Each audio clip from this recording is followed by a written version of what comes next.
some news over the weekend. I think it was after the Sligo game soccer that we went to, which we will get onto in a bit. Dundalk players breaking COVID guidelines, went up to Belfast.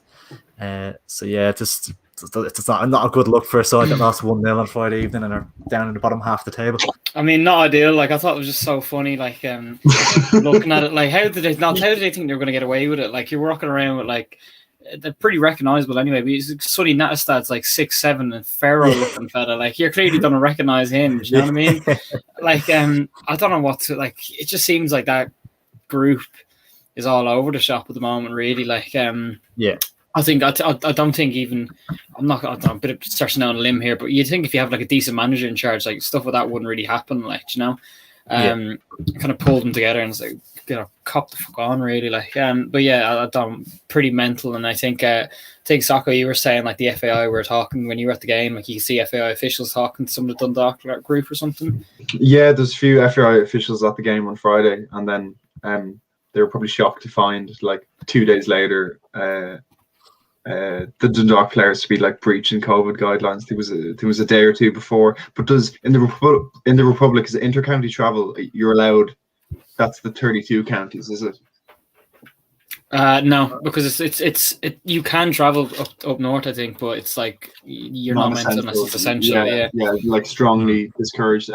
So yeah, on the one hand, to be breaking COVID guidelines at the moment, really not a good look. But just the optics of it from a football club point of view, like Dundalk's worst league start since 2013, after losing on Friday as well in a match, not only 1-0 Sligo, but in a match where they were pretty poor throughout, like offered nothing in the final third. We'll get onto that later. And just to be caught doing something like that, kind of doesn't look great. On top of that, the manager's situation at the moment, Jim McGilton, has said he'll be there for another few weeks as they try sort a new manager. I wouldn't say like he's lost the dressing room, but you're more Griff. You made a good point. Like, you're not going to give 100% to Jim McGilton if you know he's not going to be there in 2 or 3 weeks' time. Like, whereas if they sign a manager on a 1 or 2 year contract, you know you have to give like everything for him. So yeah, bit of a strange time at Dundalk. That I think we've been saying that for the last few months. Like, to be honest. Yeah. Apparently, there's a fan protest planned for the game at Oriel Park against Shamrock Rovers. I think it's this Friday, 21st. That'll be this Friday, would it? No, next week probably. That'll be that'll go ahead to. I think it's the ownership that they're protesting against at the moment. We saw some banners and stuff at the back of the goal. In the game against Sligo and stuff as well. So yeah, there is a lot of unrest at the moment. I heard someone say, I was talking to someone after the game, one of the Dundalk staff, and they were saying that David Healy apparently turned down the job, which I thought was interesting. Also, I think he's the Linfield manager currently, so it mustn't be. It's a bit of a poison chalice, kind of buzz off it a little bit. It's like the Arsenal job. Interesting it's the Arsenal job. Give it a rest, like Arteta till I die, man.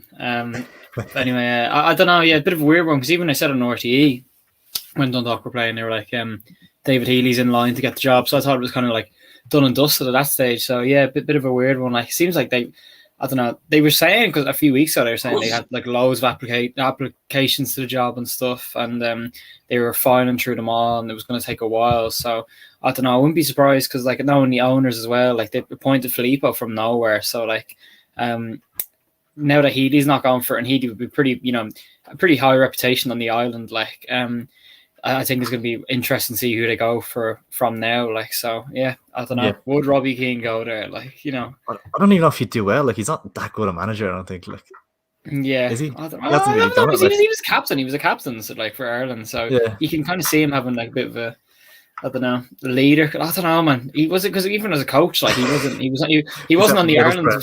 Like, got sacked, yeah. Don't talk to me about like legends taking over like jobs. It didn't go too well for Frank Lampard, so I'm not poison shot. His year experience would be fine. He'd be fine. Fuck's sake. You could do a lot worse than Frank Lampard at Dundalk now. You could do a lot worse. You take him. You take him. Neil Lennon, like rumors of that and stuff. I couldn't see that happening. Like he'll surely just get a Scottish club.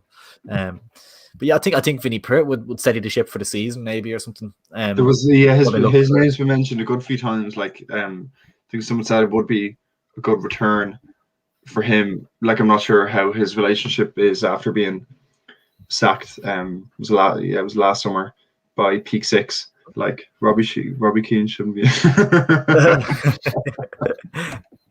Panic appointment. I don't see him going for anywhere where he's sitting on his arse earning like few fucking couple of grand every week off the FAI for doing nothing as well. Yeah, like, I just can't see Vinny Perth at the moment, given how he was let go last summer. To be honest, like, yeah. It's a tricky one. It is a tricky one for sure. It'd be interesting to see how that plays out. Just to round that off, Dundalk spokesperson said the club would not be making a comment at this time. Monday's training today was cancelled. They sent the players home. That'd be an awkward conversation. You turn up to training, getting on your boots. Someone comes in and says, "Yeah, lads, we caught you red-handed." Like, yeah. Like, instead of training tomorrow, they'll be tested. They get the results to determine whether they can train on Wednesday. They go away to Finn Harps for a match this Friday, but like I don't know, if one or two are negative, like you're missing out a few days training. They might be a little bit. Harps in good form. Like, well, surely, like Waterford they played under 19s, but Dundalk have to do the same if there's a positive case. Surely, you think? I think that was. I don't think they're obliged to. Well, Waterford took that decision off. They could have fielded their senior. Yeah, they took that themselves. Yeah.